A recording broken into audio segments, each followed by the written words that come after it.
Halo, Assalamualaikum warahmatullahi wabarakatuh. Baik, langsung saja di sini saya akan menjelaskan terkait 10 materi yang nantinya akan dibahas di mata kuliah Peramalan Bisnis. Baik, langsung saja ke bab pertama mengenai linear programming. Nah, dalam linear programming ini terbagi menjadi 3 subbab. Yang pertama, pengertian linear programming metode grafis. Kemudian yang kedua, model linear programming metode grafis. Dan yang ketiga, ada tahapan pengerjaan linear programming metode grafis. Kemudian lanjut ke bab 2. Nah, dalam bab 2 ini hampir sama dengan bab yang pertama, bedanya hanya di metodenya. Di bab 2 ini ada 3 subbab juga. Yang pertama, mengenai pengertian linear programming metode simplex. Kemudian yang kedua, model linear programming metode simplex. Dan yang ketiga, ada tahapan pengerjaan linear programming metode simplex. Lanjut ke bab 3. Nah, dalam bab 3 ini mengenai transportation method, di mana transportation method ini terbagi menjadi 4 subbab. Yang pertama, pengertian model transportasi. Kemudian yang kedua, jenis-jenis model transportasi.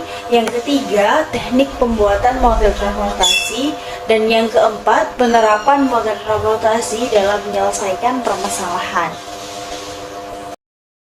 Lanjut bab 4. Nah, dalam bab 4 ini juga terbagi menjadi 4 subbab. Yang pertama, mengenai pengertian model linear regression. Kemudian yang kedua, jenis-jenis model linear regression.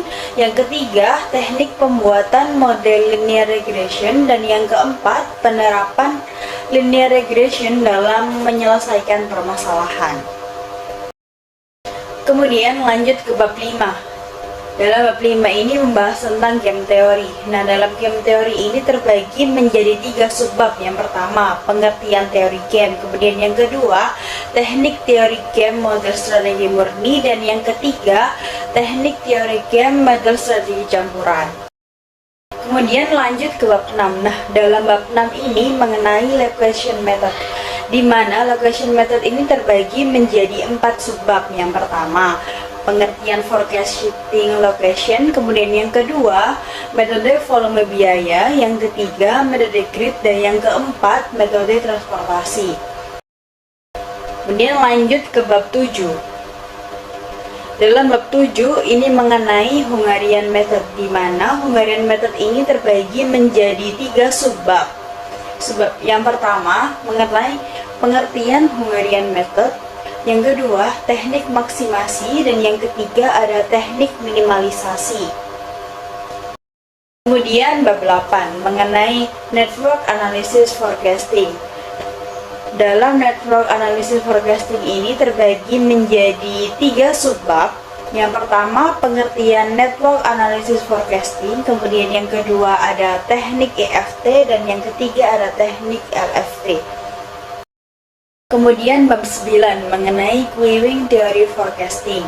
Nah, dalam queuing theory forecasting ini terbagi menjadi 3 subbab. Yang pertama mengenai pengertian analisis queuing theory forecasting. Kemudian yang kedua ada model queuing theory forecasting. Kemudian yang ketiga ada penerapan model queuing theory forecasting. Kemudian lanjut ke bab 10, yaitu mengenai exponential smoothing, di mana exponential smoothing ini terbagi menjadi 3 subbab. Yang pertama, pengertian exponential smoothing. Kemudian yang kedua ada model exponential smoothing. Dan yang ketiga ada penerapan model exponential smoothing dengan bantuan berbasis software.